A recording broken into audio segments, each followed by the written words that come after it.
Buenas tardes, Jairo, ¿cómo está? Buenas tardes, Carolina. Andrea, hola, Andrea. Bueno, 6 en punto. Arranquemos ya. Nuevamente, buenas tardes. Buenas tardes para toda la comunidad UPG. Mi nombre es Cindy Lorena Chavarro, abogada especialista en Derecho Tributario. Tal como hemos venido desarrollando la secuencia de la clase, hemos trabajado los elementos de la obligación tributaria, el concepto de obligación tributaria, y hoy vamos a empezar a desarrollar los conceptos de los principios constitucionales en materia tributaria.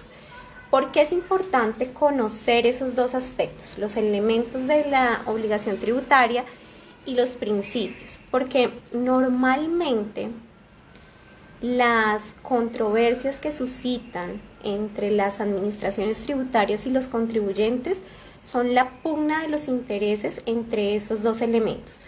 ¿Qué puede pasar? Puede suceder que un contribuyente tenga una interpretación con respecto a una obligación tributaria y diga, considero que una administración tributaria me está imponiendo una sanción por un hecho gravable que yo no estoy sujeto.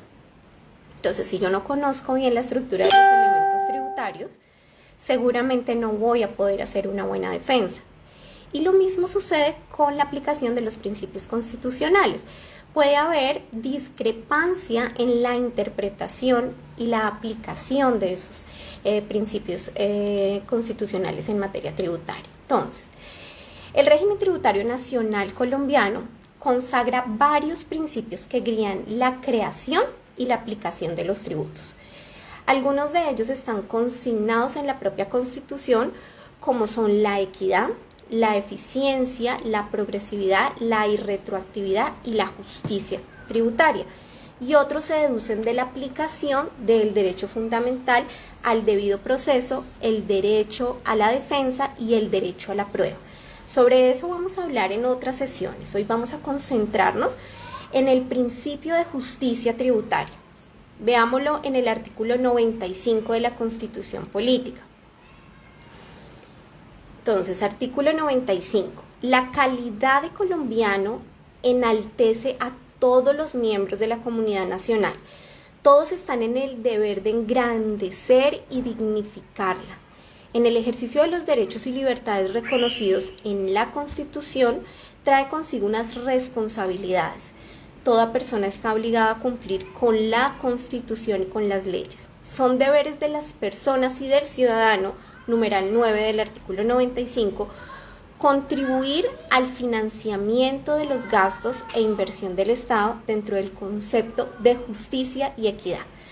Entonces, aquí nace el primer concepto de justicia en la Carta Constitucional. El concepto de justicia en materia tributaria ha sido desarrollado por la sección cuarta del Consejo de Estado, que es la Suprema Corte en asuntos contenciosos administrativos, especialmente en las controversias que suscitan entre el fisco y las administraciones tributarias. ¿Quiénes son las administraciones tributarias? Ha de entenderse que están las secretarías de Hacienda en el orden municipal y la DIAN en el orden nacional. Entonces, ese concepto, esa teoría de justicia en materia tributaria, como les decía, lo ha desarrollado el Consejo de Estado y ellos han determinado que este principio trae dos consecuencias o la justicia la ven vista desde dos factores.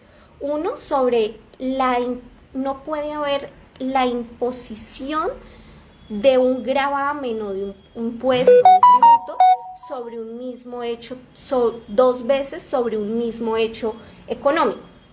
Pero también dice, tampoco puede haber aprovechamiento de los beneficios tributarios por más de una ocasión por un solo contribuyente.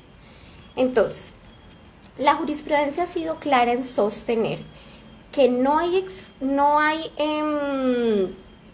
lugar a exigir el cumplimiento de una obligación, resultado de verificar un hecho generador por varias veces. Y en varias oportunidades les he resaltado que hay una sentencia de la Corte Constitucional que me llama mucho la atención por el contenido teórico que tiene, y la voy a traer a colación. Y es la sentencia por medio de la cual se estudió la constitucionalidad del decreto legislativo 568 del 2020, por el cual se crea el impuesto solidario del COVID-19. Entonces, miren lo que decía el artículo 3 de ese decreto, del decreto 568. Decía, hecho generador. El hecho generador del impuesto solidario para el COVID-19 lo constituye el pago o abono en cuenta de salarios y honorarios mensuales periódicos de 10 millones de pesos o más y mesadas pensionales de las megapensiones mensuales periódicas de 10 millones de pesos o más de los sujetos pasivos del impuesto solidario. Y los sujetos pasivos, pues dice el decreto que eran los servidores públicos y las personas pensionados que ganaran más de 10 millones de pesos. Entonces, claro, cuando fue estudiada la constitucionalidad de este decreto, lo primero que se revisó fue el principio de justicia tributaria, con ocasión a un principio que está atado a la justicia tributaria, y es el concepto de capacidad contributiva. Entonces las personas decían, ¿no será que le están imponiendo dos veces el deber de tributar sobre un mismo hecho generador a los sujetos pasivos de ese impuesto? Porque mire, el impuesto sobre la renta, que está contemplado en el artículo 26 del Estatuto Tributario, dice, espérenme, lo miramos por acá, no, espérenme, busquémoslo acá, artículo 26 del Estatuto Tributario. Estatuto Tributario. Entonces revisemos acá, ¿cuál es el hecho generador?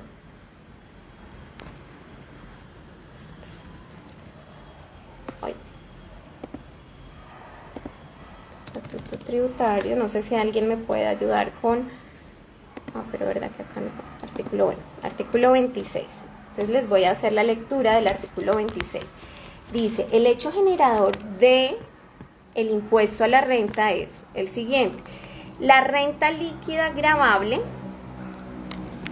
se determina así, la suma de todos los ingresos ordinarios y extraordinarios realizados en el año o periodo gravable que sean susceptibles de producir un incremento neto de patrimonio en el momento de su percepción y que no hayan sido expresamente exceptuados. Entonces, yo pago o soy sujeto pasivo del impuesto de renta si cumplo con ese hecho generador por percibir unos ingresos ordinarios o extraordinarios dentro de un periodo determinado, y la tarifa, pues, de acuerdo a las normas. Entonces, sí. Entonces, generalmente, si yo percibo más de 43 millones al año, pues me hago sujeto pasivo del impuesto a la renta. Pero entonces, al nacer ese decreto 568, por el cual se creaba el impuesto solidario de COVID-19, decía, el hecho generador, o sea, usted es sujeto pasivo, si usted percibe salarios y honorarios mensuales periódicos de 10 millones de pesos o más, entonces lo primero que uno dice es, no se está imponiendo es obligatorio el pago de la factura de la luz. Espérenme un segundo que ya respondo eso. Entonces uno lo primero que podría decir, no me están imponiendo la carga tributaria sobre un mismo hecho generador. Es decir, que yo tengo que contribuir con mi deber de declarar renta, de pagar renta, pero también de contribuir con el impuesto a solidario COVID por percibir más de 10 millones de pesos y eso fue una de las temas que analizó la Corte Constitucional, la capacidad contributiva con ocasión a la justicia tributaria. Entonces, ¿qué dijo en ese momento la Corte Constitucional para declarar, uno de los argumentos para declarar la inconstitucionalidad de ese artículo? Dijo, Dicha obligación del Estado no puede fundarse en ser excesivo y en imponerle una carga a los contribuyentes injustificada, arbitraria, pues su exigencia debe hacerse en el marco de los principios de justicia y en todo caso consultar la capacidad contributiva de los llamados a aportar fiscalmente. Entonces muchas de las intervenciones que tuvo esta sentencia, muchos de los intervinientes que participaron decían: cuando una persona, un servidor público, percibe 10 millones de pesos, no solamente está sujeto a pagar el impuesto de renta, sino adicionalmente tienen que hacerle unas deducciones, tales como su seguridad social y seguramente retenciones en la fuente, y adicional se le va a imponer la carga de hacer, de contribuir con este nuevo impuesto, pues eso resultaba ser excesivo. Entonces, en ese caso concreto, dijo la Corte, el Estado no manifestó las razones por las que los funcionarios, los contratistas y los pensionados con ingresos iguales o superiores a los 10 millones de pesos debían asumir de manera exclusiva la carga pública de financiar los programas de inversión social en la clase más vulnerable y en los trabajadores informales a través del impuesto COVID. En ese sentido, por no haber expresado que dicha medida podía inaplicar el principio de justicia tributaria, la Sala trató como excesivo y como injusto la aplicación de ese impuesto, dado que pues se da por los hechos que les estoy comentando, dado que se estaba aplicando un mismo hecho generador para los mismos sujetos pasivos sobre un mismo impuesto, o sea, tenían que tributar sobre el mismo impuesto. Entonces, resolvamos acá. Dice: doctora, el impuesto solidario es obligatorio, el pago en la factura de la luz. No te entiendo muy bien, Cristian, si me pudieras reformular mejor la pregunta. El impuesto solidario nació con ocasión a la pandemia. Entonces, el Estado estableció que las personas que estaban dedicadas al comercio informal no tenían manera de percibir ingresos, entonces que había que trasladarle la carga tributaria a un sector de la población colombiana para que ayudara a contribuir con programas sociales. Entonces, esa carga tributaria se la trasladó a los empleados del sector público que percibieran ingresos superiores a los 10 millones de pesos. Entonces, las personas que cumplieran con ese presupuesto debían contribuir con el 10% de su salario, y ese 10% iba a ser destinado a personas dedicadas al comercio informal. Entonces, esa era la razón de ser de ese impuesto, que fue declarado inexequible por varias razones. Una de ellas fue por no cumplir con el principio de justicia tributaria, dado que no revisaba de fondo la capacidad económica ni contributiva. Una cosa es que un funcionario público perciba 10 millones de pesos, y una cosa diferente es que tenga la capacidad económica para contribuir 2 veces sobre un mismo hecho. Paga renta y paga impuesto solidario. Entonces la Corte consideró que era excesivo. Entonces ese es el contexto de ese impuesto que fue creado en medio de la pandemia. Me dices, ¿es obligatorio el pago en la factura de la luz? No, ahí es donde no te comprendo. Si me pudieras reformular la pregunta, con mucho gusto te la respondo. Entonces, coherente con lo anterior, resulta que ese principio de capacidad contributiva atado al principio de justicia tributaria va en contravía, es correlativo. Así como no puede haber una imposición tributaria sobre un mismo hecho económico, tampoco puede haber un beneficio sobre un mismo hecho económico. Entonces, la justicia tributaria, entonces el Consejo de Estado dijo lo siguiente: en estos casos, las rentas públicas no se pueden ver disminuidas injustamente como consecuencia del aprovechamiento de beneficios tributarios en más de una ocasión por parte de un mismo contribuyente sobre un mismo hecho económico. La jurisprudencia estima que si no hay justicia sobre la doble imposición del hecho económico, también debe haber justicia en cuanto a la concurrencia de los beneficios fiscales. Y la ley 383 de 1997, en su artículo 93, estableció de manera expresa la no concurrencia de los beneficios fiscales de la siguiente manera. Dice: sobre un mismo hecho económico no podrán generarse más de un beneficio tributario. La utilización de beneficios múltiples basados en un mismo hecho económico ocasiona para el contribuyente la pérdida del mayor beneficio sin perjuicio de las sanciones de inexactitud. Entonces, ¿qué puede suceder?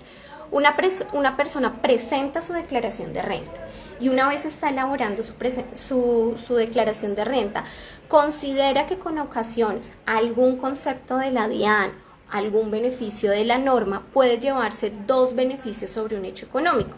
Entonces, cuando va a presentar su declaración de renta, pensemos una empresa, y dice: yo me puedo acoger a este beneficio para reducirme una sanción porque una ley de una reforma tributaria me dio el beneficio para reducirme una sanción o para reducirme el impuesto.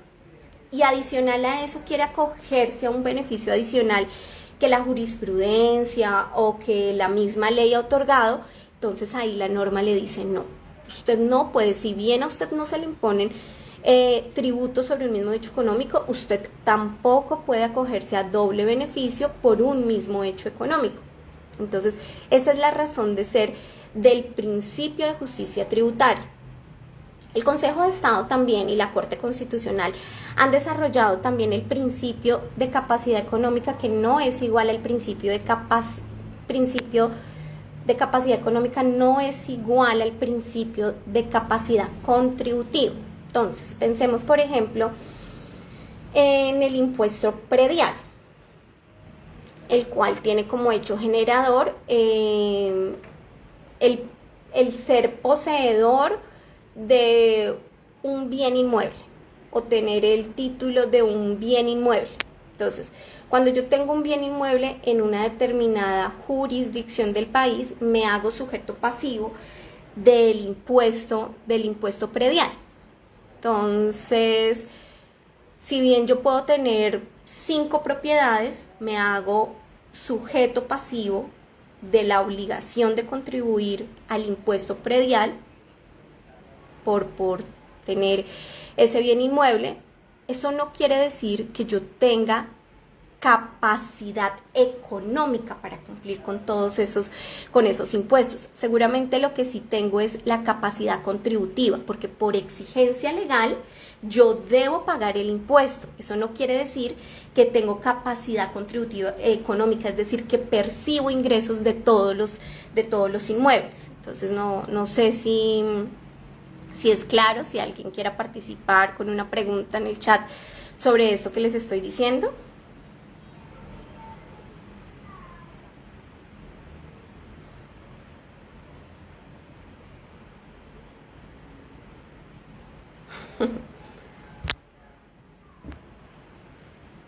Anderson, no sé si quieras comentar algo.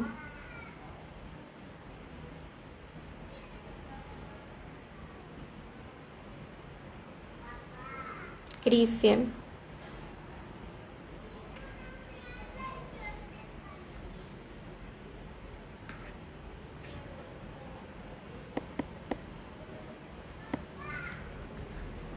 Bueno.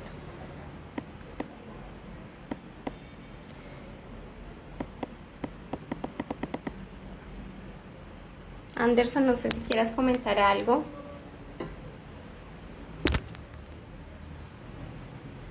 Bueno, entonces sigamos con otro principio de orden constitucional, que es el principio de igualdad.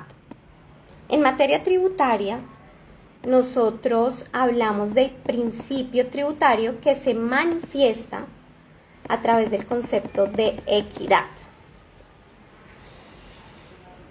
Este concepto también ha sido desarrollado por el Consejo de Estado en el sentido de que todos los ciudadanos en igualdad de condiciones gozan de una... buenas tardes, Carolina. No sé si alguien quiera hacer algún comentario a fin de... Pues interesante el saber de los valores desde los cuales se imponen los diferentes impuestos. Sí, ahora hemos desarrollado el principio de justicia. Es que miren, si ustedes revisan la jurisprudencia del Consejo de Estado, las pugnas se centran en eso.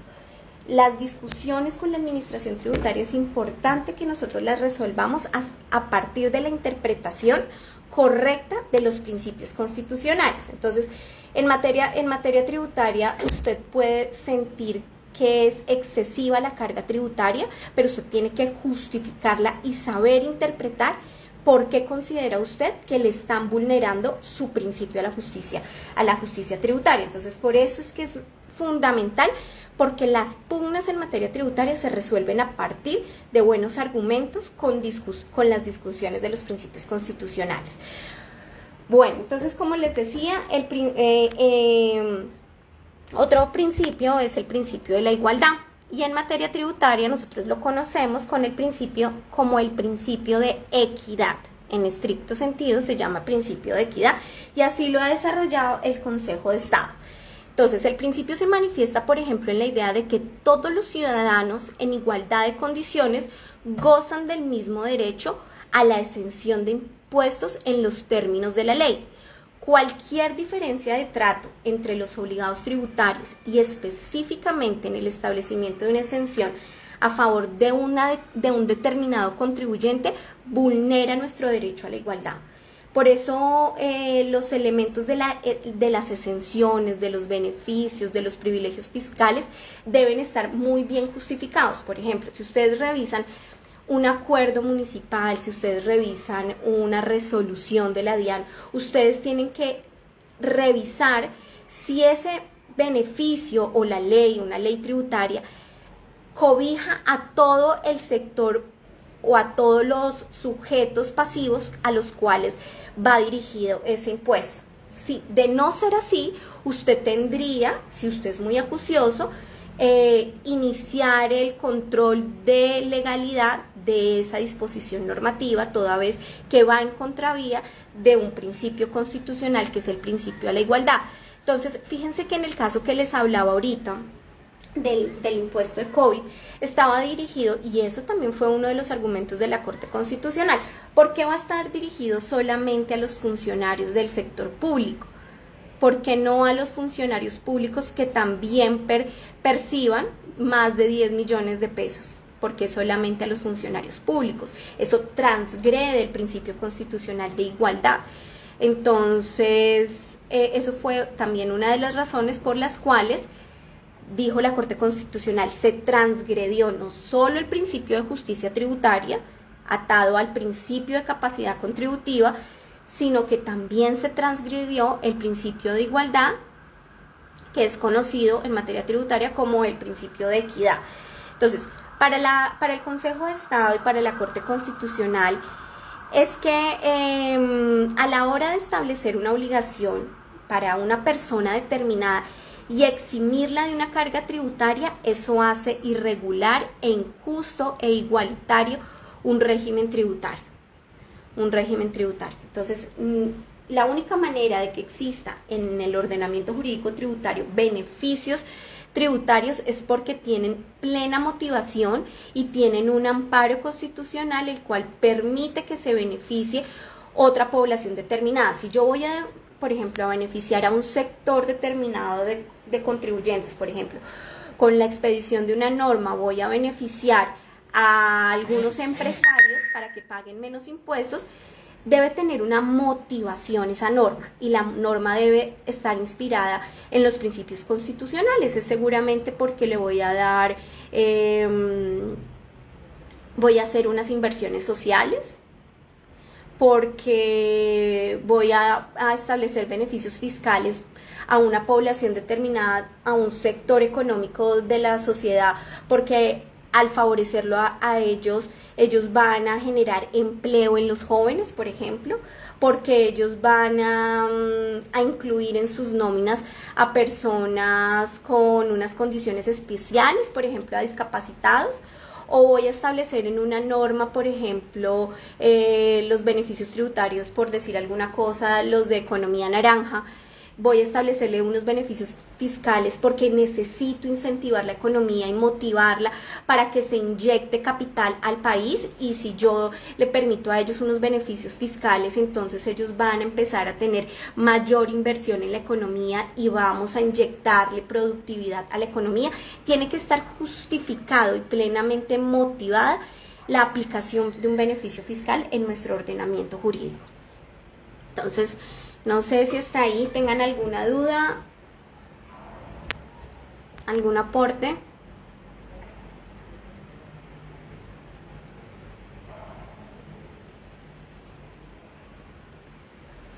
Bueno, entonces dado que no tenemos ningún aporte, no quiero cansarlos más, simplemente quiero dejar sobre la mesa establecido estos dos principios constitucionales, el de justicia tributaria atado a la capacidad contributiva y el de igualdad en materia tributaria. Les agradezco mucho su atención y espero que nos puedan acompañar en las próximas sesiones. Muchas gracias.